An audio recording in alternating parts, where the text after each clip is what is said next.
화학 반응에서 양적 관계를 확인할 수 있는 실험을 계획하고 수행하기라고 되어 있는데 우리 수행평가로 할 거기도 하고 시험 범위에 포함되기도 해요. 이 양적 관계를 확인하는 양적 관계를 하기 위해서 일단 화학 반응식 완성 먼저 하고 시작해야 되는 게 기본이야. 여기 실험에 어떤 것들을 실험할 건지 봤더니 마그네슘 리본. 마그네슘은 되게 무른 금속이라 되게 가위로 잘라질 정도로 무르고 되게 얇게 펴서 리본처럼 이렇게 말아서 보관을 할 건데 거기 그 리본하고 5% 염산을 사용해서 실험을 하는 요런 거예요. 이거는 앞 페이지에 응용 문제 뭐 거기에 이 반응 똑같은 게 나왔었어. 자주 등장하는 반응이야. 너네가 알고 있는 반응이 별로 없기 때문에 반응식을 완성하는 게 등장할 때 완전히 새로운 반응이 잘 안 나와. 너네 생성물을 판단할 수 없는 그런 반응을 주고 갑자기 만들어라 할 수 없거든. 다 알거나 예시로 나오는 것들은 계속 비슷한 게 반복적으로 등장할 거야. 완전히 새로운 게 나올 거면 뭐가 생성된다는 걸 아예 주고 시작하거나 이렇게 돼서 개수 맞추는 정도 이렇게 보라고 할 거예요. 여하튼 간에 염산을 반응을 시킨다. 자, 그래서 산하고 금속을 반응시키는 이런 반응이고 그렇게 됐더니 기체가 생성된다. 이렇게 나와 있지. 그래서 그거의 양적인 관계, 사용한 금속의 질량과 발생하는 기체의 부피의 관계를 알아보자. 그걸 실험으로 해보자 라는 게 나와 있어요. 온도는 20도씨, 압력을 1기압으로 정의를 내리고 그렇게 됐을 때 기체 일몰의 부피가 얼마인지 줬지? 요거 이용해서 풀면 되는 거예요. 왜냐하면 우리가 실험실에서 실험할 때 0도의 온도로 실험하기가 어렵잖아. 얘네 실험실 온도를 0도로 해놓고 0도의 온도 상황에서 마그네슘의 염산 이렇게 반응하는 실험실 0도로 맞추는 것도 어렵겠지? 일상적인 상온의 온도가 20도 정도이기 때문에 제시되는 값들 중에 자주 나오는 0도가 아닌 온도는 20도 정도다 이렇게 생각하면 돼요. 특별한 얘기가 없으면 0도씨 1기압이 제일 많이 나와. 자, 이 반응에서 생성되는 기체는 산하고 금속이 반응하면 수소기체가 발생한다는 거 1학년 때 배웠지? 발생하는 기체는 수소기체. 자, 일단 염산하고 반응할 거. 염화수소를 물에다 녹인 수용액의 상태에 염산과 반응하면 마그네슘하고 염산이 만나게 됐을 때 어떤 일이 일어나냐면 여기를 수용액이라고 말하면 그게 어떤 상태냐면 물질이 그 안에서 이온으로 나누어져서 존재한다는 뜻을 지니고 있어. 그래서 용액 안에 H+랑 Cl-로 존재하게 돼요. 근데 이렇게 되어 있는 용액에 마그네슘을 집어넣으면 이 마그네슘 금속이 여기 있는 수소이온하고 경쟁해. 무슨 경쟁해? 누가 더 양이온이 잘 되나 하는 경쟁을 하는데 우리가 그걸 금속의 반응성이라고 하기도 하고 금속의 이온화 경향이라고 하기도 해요. 누가 이온이 잘 되느냐가 누가 반응을 잘하느냐를 결정하거든. 경쟁에서 누가 이기게 되냐면 마그네슘이 이기게 되고 이건 굉장히 절대적이야. 그래서 반응을 잘하는 애는 무조건 이온이 돼. 그래서 마그네슘이 무조건 이온이 돼요. 마그네슘은 이온이 되면 Mg2+ 양이온이 될 거야. 근데 문제는 금속이 전자를 내보내고 이온이 될 때 전자를 물속에 그냥 버릴 수가 없어. 항상 누가 받아야 되겠지? 누가 받을 수밖에 없어. 이 둘 중에 받는다고 생각해봐. 마이너스를 띄는 아이가 마이너스 전자를 받을 수는 없잖아. 그 전자는 결국은 플러스를 띄는 얘가 받을 수밖에 없겠지. 수소이온이 마그네슘이 이온이 되면서 내놓은 전자를 받아요. 그래서 얘가 바뀌어. 전자를 받으면 H. 그런데 수소는 원자 하나로 존재하는 애가 아니니까 어떻게 돼? 두 개가 붙어서 수소기체가 발생하게 돼. 그러면 얘가 일단 하나 가지고는 어림도 없잖아. 일단 몇 개는 필요해. 최소 2개가 있어야 되니까 덩달아 2개. 이 앞에 개수가 2가 되겠지. 이렇게 맞춰지게 되고 그러면 용액 안에 Cl-는 아무것도 하지 않고 그냥 남아있게 돼. 이렇게 존재할 건데 용액 안에 이렇게 이온이 나누어져서 존재할 때 그걸 우리가 화학 반응식에다 쓸 때는 붙어서 있는 것처럼 써주고 이온으로 존재한다라는 걸 표현하기 위해서 수용액 상태다 이렇게 나타내주게 돼요. 그래서 이 화학 반응식을 완성하면 결국은 MgCl2가 수용액 상태로 존재하게 되고 수소기체가 발생하게 되고 염산은 앞에 개수가 2가 되는 이런 식으로 반응을 써주게 되겠지? 그래서 얘네들의 개수비가 1대2 대 1대1이 된다. 이거를 찾아줄 수 있겠지.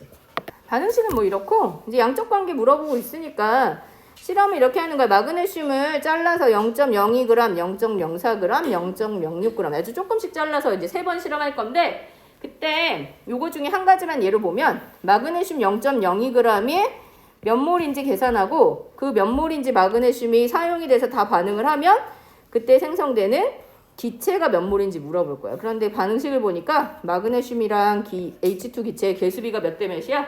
1대1이지? 그럼 마그네슘이 반응을 다 하는 그 몰수만큼 기체도 그만큼 생성이 되겠지. 그 생성된 기체가 부피가 어떻게 되는지는 뭘 이용해요? 20도씨 1기압의 기체 1몰을 24리터로 놓은 거 요거 이용해서 풀면 되겠지. 자 그러면 마그네슘이 0.02g이야. 몇 몰이냐 물어보면 질량을 어떻게 해? 몰 질량으로 나누는데 몰 질량은 원자면 원자량, 분자면 분자량. 마그네슘 우리가 그냥 mg라고 쓰잖아. 그러니까 원자량 그대로 이용해서 나눠줘야 되겠지. 귀찮으니까 산수는 안 할게. 궁금하면 나중에 해보고. 자 그런데 아까 얘기했듯이 마그네슘이랑 수소랑 개수비가 1대1이니까 마그네슘이 24분의 0.02몰이면 그때 발생하는 수소기체도 24분의 0.02몰이 될 거예요. 그리고 그럼 기체의 부피는 얼마냐? 아까 뭐라고 나왔어? 20도씨 1기압에 기체 1몰이 24리터라고 줬잖아. 우리가 지금 실험한 상황이 20도씨 1기압이라고 가정하면 기체 1몰이 24리터니까 기체 24분의 0.02몰은 이렇게 되겠지? 얼마야? 0.02리터 이렇게 되겠지. 자 그런데 문제에서 리터로 물어본 게 아니라 뭐로 물어봐요? 밀리리터로 물어봤어. 그럼 리터 단위를 밀리리터로 바꾸면 밀리는 단위 자체가 1000분의 1로 줄어드는 거잖아. 단위가 1000분의 1로 줄어들면 오히려 수치는 1000배 커져야 되는 거야. 그래서 얘를 밀리리터로 바꾸면 단위는 1000분의 1로 줄었는데 수치는 0.02의 1000배. 얼마? 20리터 이렇게 되겠지. 그래서 기체가 20ml 이렇게 얻어져야 된다. 이런 식으로 생각해 볼 수 있어. 그리고 이론적으로 보면 마그네슘의 질량이 커지면 몇 몰인지 몰수도 커질 거 아니야? 그럼 얻어지는 수소기체도 많아지겠지? 그렇게 되면 얻어지는 수소기체 부피도 증가하겠지. 뭐 이런 식으로 생각해 볼 수 있다는 거야. 자 그러면 그렇게 된 실험은 여기처럼 만약에 부피를 측정하게 되면 세팅이 어떻게 되냐면 이렇게 돼요. Y자관이라고 불러요. 여기 Y자 모양으로 생겨 있어. Y자관에 한쪽에 염산을 넣고 한쪽에 마그네슘을 넣은 다음에 이렇게 딱 돌려서 이거 툭 돌려가지고 두 개가 섞이게 해서 반응을 시켜. 그러면 수소기체가 발생하겠지? 기체가 발생해서 어디를 타고 이 고무관을 타고 어디로 모여요? 주사기로 모여. 그래서 주사기에 기체가 모인 피스톤을 밀어낼 거 아니야? 부피가 얼마나 얻어지는지 측정할 수 있다는 거야. 그렇게 해서 우리가 실제 실험이 내가 이론적으로 계산한 것과 같은지 한번 본다. 뭐 이런 것들 알아두면 되고 결론적으로 그렇게 해서 데이터를 정리하면 우리는 그걸 그래프로 많이 그리잖아. 이제 그래프로 그리게 될 때 X축과 Y축에 어떤 것들을 응용하는지도 좀 생각해 볼 수 있어요. 지금 보니까 X축엔 마그네슘의 질량, Y축에는 생성된 기체의 부피로 그래프를 그리라고 했는데 보통 어떤 실험의 결과를 그래프를 그리면 Y축은 결과값을 Y축에다가 위치시켜요. 그리고 내가 실험에서 조작한 조작 변인이라고 하지? 내가 변화주는 변인이 X축이 되는 거야. 내가 마그네슘의 질량을 다르게 실험했지? 그럼 X축에는 마그네슘의 질량이 들어가고 그거에 따른 수소기체가 얼마나 얻어지나 하는 값이 Y축에 들어가서 그래프가 그려지게 돼요. 뭐 굳이 우리가 이거를 뭐 하지 않아도 결국 마그네슘이 많이 반응하면 많이 반응할수록 수소가 많이 생길 거라는 건 당연히 알 수 있어. 왜? 마그네슘의 질량이 많아지면 몰수가 커지지? 마그네슘이 많이 반응하면 수소기체의 몰수, 발생 몰수도 커질 거기 때문에 그런 부피가 당연히 커지겠지? 그런 관계가 성립할 수 있다라는 걸 알 수 있는데 보통 이런 실험을 하면 예상한 이런 값들하고 실제로 실험한 값이 같기가 어려워. 항상 차이가 생겨요. 우리가 그걸 뭐라고 불러? 오차라고 하지? 오차가 생겨. 오차의 원인 중에 1번은 실험을 잘 못하는 나의 손이야. 내가 뭔가 실험하다가 뭔가 내가 좀 잘못해서 항상 오차가 생겨. 그 다음에 꼭 그런 게 아니더라도 이럴 수 있지. 내가 20도씨 1기압의 기체 1몰이 24리터 요거로 값을 계산을 했는데 지금 이 실험실이 20도씨가 정확히 아닐 수 있고 이 실험실의 압력이 1기압이 정확히 아닐 수도 있어. 그러면 제시한 값하고 약간 다른 온도 압력 상태이기 때문에 오차가 또 생길 수 있어요. 그리고 그거 외에 또 어떤 오차가 생길 수 있냐면 여기 고무관을 이렇게 연결해서 실험을 하잖아. 여기가 만약에 헐거워. 그러면 기체가 이렇게 나가다가 빠져나오는 기체들이 생기겠지. 그럼 다 100% 모아지지 못하는 이런 상황이 될 수 있어요. 그러면 또 오차가 발생할 수 있어. 그래서 실험에서 오차가 나올 수 있는데 그건 너무 기본적인 건데 오차가 생기는 이유가 무엇일지를 잘 판단할 수 있어야 돼. 값이 예상보다 커질 때 또는 값이 예상보다 작아졌을 때 왜 이런 결과가 나왔는지 원인 분석하는 거 되게 중요한 문제 중에 하나야. 그렇다. 그 정도 알아두면 될 것 같고 자, 맨 위에 개념 정리. 자, 첫 번째 반응식 나와 있는데 요거 먼저 채워야겠네. CH4, 메테인이 산소랑 만나는 연소 반응이 지금 나와 있단 말이야. 47페이지 맨 위. 자, 반응물은 메테인과 산소. 생성물이 뭐냐? 여기를 채워봅시다. 자, 이건 연소 반응이고 연소는 어떤 물질이 산소랑 빠르게 반응하면서 빛과열을 내는 건데 이 물질이 탄소랑 수소를 가지고 있는 메테인. 자, 그럼 이거 보통 연소 그러면 특별한 말이 없으면 완전 연소잖아. 완전히 연소하면 탄소는 뭐가 되고 이산화탄소가 되고 수소는 물이 돼요. 자, 그리고 계수를 맞춰야겠지? 들어간 재료가 그대로 다시 나와야 하기 때문에 보통 이런 경우 산소를 제일 마지막에 해야 되는데 여기 뭔가 계수를 맞춰줬어. 그래서 산소는 앞에 계수가 2인 게 픽스가 돼버렸네. 그 다음에 여기 보니까 동그라미 1번만 채운다고 치면 왼쪽에 있는 메테인도 계수가 그냥 뭐라고 볼 수 있어? 1이라고 볼 수 있겠지? 자, 그러면 탄소 원자 하나랑 수소 원자 4개가 들어간 걸로 되어 있기 때문에 이산화탄소와 물도 요거에 맞춰서 몇 개씩 들어가게 되는지 계수를 따져주면 돼요. 얘 하나만 있으면 탄소 원자가 하나잖아. 얘 계수는 1이고 얘는 수소 원자가 4개가 되기 위해서 앞에 계수가 2가 되겠지? 그러면 산소가 2개, 산소가 1개가 2배 있으니까 2개 해서 총 나와야 하는 산소의 원자 수가 4인데 그러기 위해서 O2가 앞에 계수가 2가 된다. 그 다음에 또 하나 뭐였어? 우리가 이런 거 계수 맞추고 나면 1은 써주지 않는다고 했었지. 1은 생략해요. 이런 것들 기억해 두면 되겠지?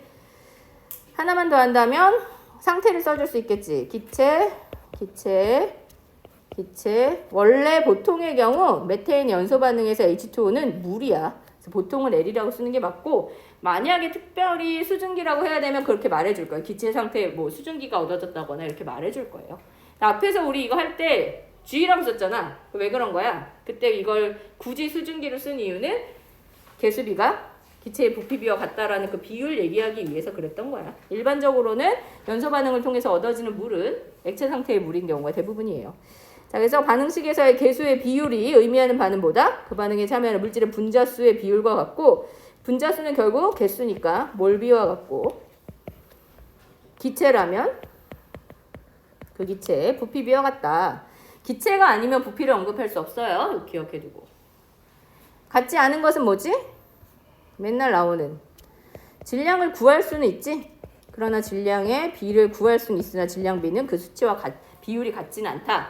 기억해두면 되고 질량비는 계산은 할 수 있어. 대신 이걸로 통해서 알 수 있는 게 뭐였어? 반응 전후의 질량의 총합이 같다는 무엇을 알 수 있어? 질량 보존의 법칙이 성립하는 걸 확인할 수 있다. 이거 기억해두면 되겠지. 자, 1번 프로페인 가스 공기 중에 산소와 반응하면 이것도 프로페인의 연소 반응이에요. 이산화탄소와 물이 생겨. 자, 이산화탄소 기체와 물, 이 물이라고 하면 역시 H2O가 무슨 상태라는 소리가 되는 거야? 액체 상태라는 소리가 되는 거야. 자, 프로페인 가스 연소 반응 써봅시다. C3H8이 누구랑 만나요? O2랑 만났어. 그래서 아까 뭐하고 뭐가 생겨? CO2와 H2O가 생기는데 자, 문제는 얘네들의 원자의 수와 종류가 같아지도록 개수를 맞춰야 한다. 제일 마지막에 하는 건 뭐라고 했지? 산소 제일 마지막에 할 거야. 자, 그 다음에 일단 잘 모르겠으면 어떤 물질 하나의 개수가 1이라고 생각하고 풀면 돼요. C3H8의 개수가 1이라고 생각했을 때 그럼 탄소 원자 3개 들어간 꼴인 거잖아? 탄소 원자가 3개가 나오기 위해서 이산화탄소가 통째로 3개 수소 원자 8개가 들어간 꼴이니까 H가 8개 되려면 H2O는 몇 개 있어요? 4개 있어야 되겠지? 자, 이렇게 해놓고 이제 어떻게 돼요? 산소가 6개 나오고 4개 나와. 산소가 총 10개 나와야 되네. 그러면 O2가 몇 개 들어가야 돼? 5개 들어가야 되고 화학 반응식으로 나타내라 해서 특별한 얘기가 없으면 뭐까지 해줘야 돼? 물질의 상태까지 표시해요. 프로페인 뭐라고 했어? 가스, 기체지? G. 산소는 기체인 거 우리가 알 수 있고 이산화탄소도 기체라고 여기서 말해줬어. G. 그 다음에 물이라고 하면 뭐라고 써요? 물은 액체야. 물이라고 하면 액체 상태. 만약에 수증기가 얻어졌다 하면 기체 상태. 이렇게 맞춰서 써주면 돼. 만약 얼음이 만들어졌다 뭐 이러면 고체. 이렇게 물질의 상태 이름이 따로 있으니까 물은 그걸 맞춰 쓰면 되고. 자, 두 번째 마그네슘 0.1mg이 충분한 양의 봐, 이거 똑같아. 계속 나와. 마그네슘 염산 반응했을 때 뭐가 생겨요? 수소가 생기는 이 반응은 예시로 많이 등장하니까 반응식을 아예 기억해 두는 게 좋겠다. 물론 맞춰주는 게 맞지만 생각해 봅시다. 마그네슘 고체가 염산이랑 만나. 염산은 염화수소 기체가 물에 녹아서 수용액이 된 상태야. 그러면 아까 뭐가 생겨? Mg, Cl2 마그네슘이 이온이 된다고 했지? 그리고 수소 기체가 만들어져요. 자, 계수 어떻게 해요? 마그네슘을 하나씩 맞는 것 같은데 수소랑 염소가 다 몇 개씩이어야 돼? 2개씩 나올 수 있게 HCl이 2배 이렇게 돼주면 되지. 자 이렇게 해놓고 이제 뭐 해야 돼? 마그네슘을 0.12g을 충분한 양의 묽은 염산. 자 충분한 양이라고 하는 건 염산이 엄청 많아. 그 말은 염산의 양이 반응을 방해하지 않아요. 마그네슘을 다 반응시킨다라는 의미와 똑같다. 0.12g의 마그네슘이 다 쓰였을 때 수소기체가 몇 밀리리터냐 물어봤잖아. 자 질량을 바로 부피로 고칠 수 없지. 자 그럼 우리가 어떻게 해야 된다? 그래서 중간 매개체를 사용해야 되는데 항상 매개체를 뭐를 쓰는 게 제일 좋아? 몇 몰, 몰 이용하는 게 가장 좋다고 했어요. 그래서 문제를 풀려면 마그네슘 0.12g이 몇 몰인지 계산한 다음에 그래서 수소기체가 몇 몰이 얻어지는지 계산한 다음에 그럼 얘가 몇 밀리리터인지 계산해야 되겠지? 이렇게 가면 돼. 자 마그네슘 0.12g이 몇 몰인지 알려면 그 해당 질량을 뭐로 나눠요? 마그네슘에 mg라고 썼잖아. 원자량이 몰 질량이겠지? 원자량으로 나눠. 얼마야? 자 0.05몰. 근데 마그네슘이랑 수소가 개수비가 1대1이야. 그러면 마그네슘이 0.05몰 반응했으면 당연히 수소기체도 0.05몰 생길 거고 여기 보니까 온도압력을 뭐라고 했어? 0도씨 1기압이라고 했으니까 무슨 법칙에서 제시된 수치를 그냥 쓸 수 있어요? 아보가드로의 법칙에 의하면 0도씨 1기압의 모든 기체 1몰은 부피가 22.4리터야. 그러면 0.05몰은 0.05 곱하기 22.4지? 왜? 1몰이 22.4리터니까 0.05몰을 곱하면 0.05몰에 해당하는 부피가 나와요. 그런데 문제에서 내가 이렇게 식을 세면 리터잖아. 근데 문제에서 뭐 물어봤어? 몇 밀리리터냐 물어봤지. 그럼 단위를 밀리로 고치면 수치는 오히려 어떻게 돼? 단위가 1000분의 1 돼버렸으니까 수치는 오히려 1000배 커진다고 했어. 0.05가 아니야? 0.00야? 뭐야? 0. 아 그렇네. 문제에서 제시된 단위가 어떻게 되는지 보고 잘 풀어. 선생님처럼 자릿수 이런 거 틀리지 마. 리터로 물어봤는가 밀리리터로 물어봤는가에 따라서 수치가 약간 달라질 수 있기 때문에 이런 것들 잘. 10에 23승, 뭐 10에 22승, 10에 24승 요런 게 바뀌면서 앞에 소수점 위치가 달라질 수 있으니까 그런 것도 잘 봐두고. 자, 넘어갑시다. 그래서 부피는 112ml다. 3번. A와 B로 구성된 두 기체가 반응해서 화합물을 생성하는 반응의 모형이다. 이렇게 생긴 그림이 나왔어. 자, 보니까 A하고 B가 원자가 이렇게 되어 있는데 그럼 이렇게 되어 있는 건 뭐야? A가 2개 붙어 있으니까 A2가 되겠지? 이렇게 돼 있으면 B2예요. 지금 A2랑 B2가 만나서 보니까 A 하나에 B 3개 붙어 있는 A, B3가 만들어졌네. 그리고 여전히 뭐가 있어? B2가 있어. 자, 그럼 이거를 다 개수를 세본 거야. 처음에 A2랑 B2가 2대 9로 반응했어. 들어갔어. 그리고 그래서 A, B3랑 B2가 남아있는데 A, B3가 4개, 4. 그 다음에 B2가 3 이렇게 썼다. 이거 안 되냐? 왜 안 되냐? 이렇게 물어봤어. 왜 안 될까? 여기에 얻어진 B2는 반응의 결과 새로 생긴 거야? 그런 게 아니라 반응을 하지 않고 남아있는 아이들인 거야. 실제로 반응식, 화학 반응식이라는 건 진짜로 반응에 참여한 아이들과 진짜로 그것 때문에 생긴 아이들만 써주는 거예요. 반응에 참여하지 않으면 쓸 필요가 없는 거지. 일단 잘 모르면 이렇게 일단 먼저 만들어 볼 수 있어. 자, 이렇게 만든 다음에 그냥 두면 안 되고 어떻게 해야 돼? B2가 양쪽에 다 있지? 그러면 남아있는 애를 없애버리면 되는 거지. 몇 개씩 제거하면 돼? B2 3개가 제거돼야 돼서 결국은 얘가 이렇게 반응하고 이렇게 되는 거잖아. 맞아? 왜냐하면 남아있는 B2 3개를 반응 안 하는 애를 제껴버렸으니까. 자, 그 다음에 이렇게 해놓고 끝내면 안 되지. 왜? 우리가 반응의 개수는 항상 최소의 정수비로 나타낸다고 했어. 2, 6, 4잖아. 약분이 되지? 약분이 되면 어떻게 돼요? 결국은 어떻게 써줘야 돼? 결국 이렇게 쓰면 안 되고 A2 더하기 3B2가 2AB3가 된다. 이렇게 맞춰줘야 맞는 게 되는 것이다. 경주용 자동차 연료에 사용되는 메탄올 연료예요. 알코올 램프에도 메탄올 쓴다고 했었지? 자, 그런데 걔가 연소, 역시 누구랑 반응하는 거야? 연소라고 말하면 산소랑 반응한다는 뜻이 숨어 있는 거지. 결과적으로 물과 이산화탄소가 생겼다. 메탄올의 연소 반응을 화학 반응식으로 나타내라고 했어요. 자, 나타내 봅시다. 메탄올 CH3OH 메탄올은 기체, 액체, 고체 중에 뭘까? 자, 알코올 램프에 연료로 쓰려면 뭐여야 돼? 액체. 걔가 산소랑 반응의 연소예요. 그럼 아까 말했듯이 탄소는 뭐가 되고? 이산화탄소가 되고, 그 다음에 뭐가 돼? 수소는 물이 되겠지. 자, 개수를 맞춰봅시다. 탄소 하나, 그치? 수소가 몇 개지? 4개가 들어갔잖아. 수소가 4개가 여기 나오기 위해서 이렇게. 그러면 일단 얘는 뭔가 맞는 것 같은데 얘가 탄소 하나, 수소 4개에 뭐가 하나 있어? 산소가 하나 있는 애지. 자, 그래서 여기에 탄소 하나 해결했고 여기서 수소 4개를 해결하고 났더니 산소가 여기 2개, 산소가 여기 2개라서 산소가 총 4개가 나오는데 여기서 일단 하나가 나와버렸어. 그럼 여기서 산소를 몇 개 해결해야 돼? 3개 해결해야 되잖아. 자, 어떻게 하면 3이 될 수 있어? 2분의 3 해주면 되지. 이렇게 하면 산소 원자 3개. 근데 개수를 쓰는 몇 가지 원칙 중에 최소의 정수비로 하고 분수를 쓰지 않아요. 2분의 3으로 그냥 놔두면 안 되잖아. 2분의 3을 없애야 2를 없애야겠지. 분모를 없애기 위해서 전체 몇 배 해줘요? 2배. 그래서 2, 이거 얼마가 돼? 3, 2, 4 이렇게 고쳐줘야 되겠지. 그래서 반응식의 개수가 결국은 2, 3, 2, 4 이렇게 될 거예요.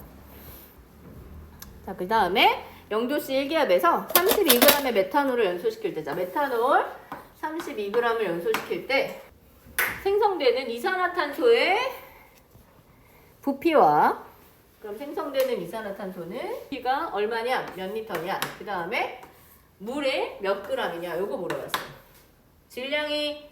질량비가 개수비가 아니니까 바로 연결도 안 되고 질량을 부피로 바로 바꿀 수도 없어요. 중간 매개체로 몰 사용하면 되니까 얘가 메탄올이 몇 몰인지 알아낸 다음에 그 메탄올을 이용해서 개수비를 이용해서 이산화탄소는 몇 몰 얻어지고 물은 몇 몰 얻어진다로 간 다음에 환산 들어가면 되겠죠. 이렇게. 그리고 친절하게 우리가 기체의 부피를 얻어낼 수 있게 0도씨 1기압을 줬어요.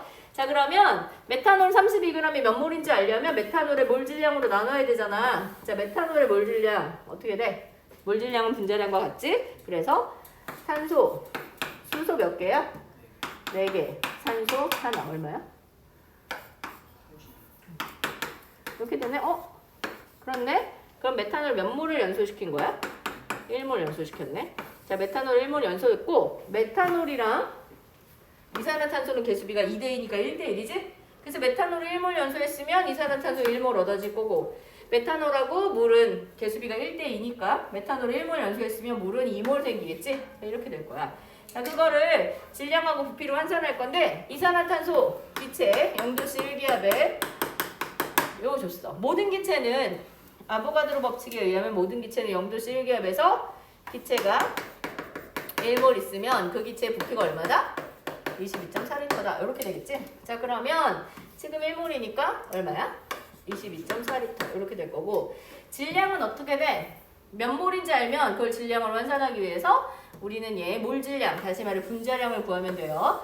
분자량은 18이잖아. 그럼 1몰이면 18g, 지금 2몰이니까 2 곱하기 18, 36g 이렇게 되겠지.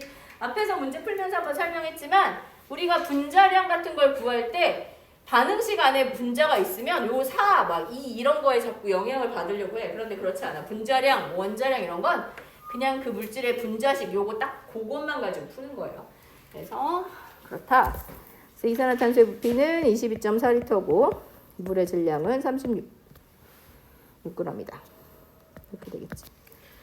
너희가 아는 농도는 전에 농도에 대해서 한번 슬쩍 얘기한 적 있었는데 너네가 제일 많이 쓰는 농도는 결국 뭐야? 우리가 일상생활에서 제일 많이 쓰는 농도는 퍼센트 농도였지? 제일 많이 써. 퍼센트 농도를 용액에서 퍼센트 농도 계산하시오 뭐 이런 걸 얘기하면 원래 퍼센트 농도라는 게 전체에 대해서 어떤 부분이 얼마인가인데 전체를 100으로 놨을 때 얼마나 차지하느냐였기 때문에 용액이라면 용액의 전체는 용액이지. 용액의 질량. 그 중에 용질의 질량이 얼마인가? 요 비율인데 그냥 이렇게 계산하면 맥시멈이 얼마야? 맥시멈이라봤자 1이잖아. 근데 그게 아니라 전체가 100이 되기 위해서 곱하기 100 해준 거라고 했었고 이게 백분율 또는 퍼센트 농도. 이 농도는 단위가 이렇게 쓰여져 있었는데 이게 100의 동그라미가 2개이기 때문이다. 이런 얘기를 했었어요. 이런 비슷한 얘기. 여하튼 자 이렇게 해서 뭐 이렇게 농도를 쓴단 말이야. 근데 이거보다 좀 더 정밀한 농도를 사용할 때가 있어. 이것도 얘기한 적 있어요. ppm이라는 거 우리 되게 많이 들어봤잖아. 뭐의 약자인지 기억나? parts per million이라고 했었어. 전체를 100만으로 놨을 때, 모르겠어요. 100만 분의 얼마냐? 뭐 이거예요. 100만 전체를 100만으로 놨을 때 그런 단위란 말이야. 근데 이 두 단위에 좋은 점이 있는데, 좋은 점 편하게 계산할 수 있는데 단점은 질량으로 그냥 그대로 쓰는 거야. 근데 우리가 화학에서는 어떤 과학의 어떤 부분을 할 때 반응식을 이용하면 화학 반응식의 양적 관계 같은 걸 따지고 싶은데 그 양적 관계를 따질 때 개수비를 이용할 거잖아. 개수비는 분자수비나 몰비나 기체의 부피와 같지만 개수비가 질량비와 일치하지 않지. 질량을 이용한 농도는 아무리 많이 있어도 아무리 다양하게 있어도 반응식에 그대로 적용하기가 어려워. 그래서 그 용도 말고 우리가 직접 몇 몰인지 몰비, 그 개수비를 그대로 적용해 볼 수 있는 새로운 농도를 만들어서 활용하는데 그 농도가 여기 말하는 몰 농도라는 거야. 이름에 몰이 있잖아. 화학에서 중요하게 생각하는 몰을 이용한 농도의 값이다. 이렇게 생각하면 돼요. 처음 등장하는 새로운 개념이라 어떻게 만들어야 돼, 계산하는지 그 방식을 식을 잘 기억하고 있어야 되고 정의를 잘 기억해야 돼. 황설탕으로 물에다 녹여가지고 용액을 만들어. 그러면 황설탕을 많이 넣으면 색깔이 진해질 거 아니야? 그거를 똑같이 이렇게 똑같은 크기의 부피 안에 입자가 얼마나 들어있을지 한번 그려보라는 거야. 예를 들어 묽은 설탕 용액의 입자가 한 3개 정도 들어있다. 요 부피에. 그러면 진한 설탕 용액 안에는 더 많이 들어있는 거잖아. 입자가 더 많이 있다는 거지. 이렇게 뭐 이런 식으로 선생님 지금 대충 그린 건데 막 이런 의미야. 여기서 중요한 건 뭐냐면 이거를 똑같은 부피만큼 떠내서 같은 부피에서 입자가 몇 개 있느냐, 그 입자는 결국 개수잖아. 그 개수에 관한 걸로 설명할 수 있다는 건데 그게 몰농도랑 비슷한 거라는 거야. 똑같은 부피 안에 몇 몰 들어있는지 그 용액에 동일한 부피만큼 놔뒀을 때 실제로 입자가 몇 개 있는지를 우리가 계산하는 공식으로 만들어서 그렇게 정의 내린 화학에서 쓰기 편한 농도다. 이렇게 생각하면 돼요. 그래서 계산식에 대해서 좀 알고 있으면 되고 이걸 뭐 너무 그래서 이걸 어떻게 한다고가 아니라 그냥 이런 거야. 이런 애고 몰농도라는 아이가 있구나 알아두고 정의는 이거야. 용액 1몰 속에 녹아있는 용질의 양. 결국 용질의 양이 몇 몰이냐를 알고 싶은 거잖아. 몇 몰을 알고 싶은 건데 그냥 많이 떠놓으면 당연히 입자가 많이 들어있을 테니까 그렇게 하지 않고 똑같은 부피만큼을 놔뒀을 때 얼마나 많이 있느냐로 나타내야 되니까 부피로 나누는 거예요. 너희들 밀도 뭐였어? 밀도 어땠어? 밀도 또 물어보면 또 밀도 뭐 부피분의 질량이라고 할 거지. 밀도가 이렇단 말이야. 단위가 이래. 여기에서 앞이랑 뒤, 퍼의 앞과 뒤 중에 뭘 알고 싶은 거였어? 원래 밀도는 얼마나 무겁냐 질량을 알고 싶은 건데 크기를 다르게 해놓고 질량 비교하는 건 객관성이 떨어지잖아. 크기를 똑같이, 다시 부피를 똑같이 해놓고 거기에 질량을 비교하는 거랑 같은 개념이라고 생각하면 돼. 얼마나 많이 있는지, 많이 있는 용질의 양을 알고 싶은데 부피를 다 다르게 해놓으면 그냥 많이 떠놓으면 용질이 많이 있는 거 아니야? 그 객관성이 떨어지잖아. 동일한 양을 갖다 놨을 때 용질이 얼마나 많은가. 요거를 우리가 객관적으로 만든 농도다. 그래서 용액 1리터 안에 녹아있는 용질의 양이라고 정의를 내리는 그런 값이고 계산도 똑같아요. 얘는 용액에 뭐로 나눠? 1리터니까 용액의 부피지. 그 안에 용질이 몇 몰 있느냐 이렇게 나누는 거야. 용액의 부분 반드시 리터로 해요. 용질의 몰수는 당연히 몰이겠지. 자, 단위는 부피로 몰수를 나눈 거잖아. 이렇게 했을 때 우리가 단위 이렇게 눌러서 만들잖아. 몰 퍼 리터 이렇게 만들 수 있어. 역시 퍼인지 아까 퍼 뒤에 뭐 기준이잖아. 퍼 뒤에 항상 1이 생략돼 있어. 용액 1리터 안에 몇 몰 있느냐로 나타내요. 그런데 이렇게 하고 이 농도를 우리가 몰농도라고 부를 거야. 몰이 적용된 농도다 이렇게 부를 건데 이 농도를 만들어 놓고 단위를 그냥 성의 없게 이렇게 하니까 좀 약간 무성의하잖아. 새로운 단위를 만들었어. 새로운 단위를 대문자 M이라고 써요. 근데 딱히 부를 이름이 없어. 영어로는 몰라리티라고 불러. 몰라리티. 근데 우리가 몰라리티라고 쓰지 않아요. 근데 우리는 그냥 몰농도라고 부르면 돼. 그럼 이렇게 말할 수 있지. 1몰 퍼 리터. 이거는 그냥 1몰 퍼 리터야. 근데 이거는 1 이렇게 써. 1m이 아니라 1몰롱도 이렇게 부르면 돼. 그냥 몰롱도라고 그냥 그대로 부르면 돼. 그래서 이렇게 쓰는 단위를 이용한다. 중요한 건 분모에 용액의 부피가 있다는 거야. 그래서 결국은 전체 용액의 부피가 되게 중요한 의미를 지니는 그런 농도의 단위가 되고, 그런 해당 농도, 특정한 농도, 몰농도의 용액을 우리가 표준 용액이라고 부르는데, 그런 표준 용액을 어떻게 만드는지를 다음 시간에 할게.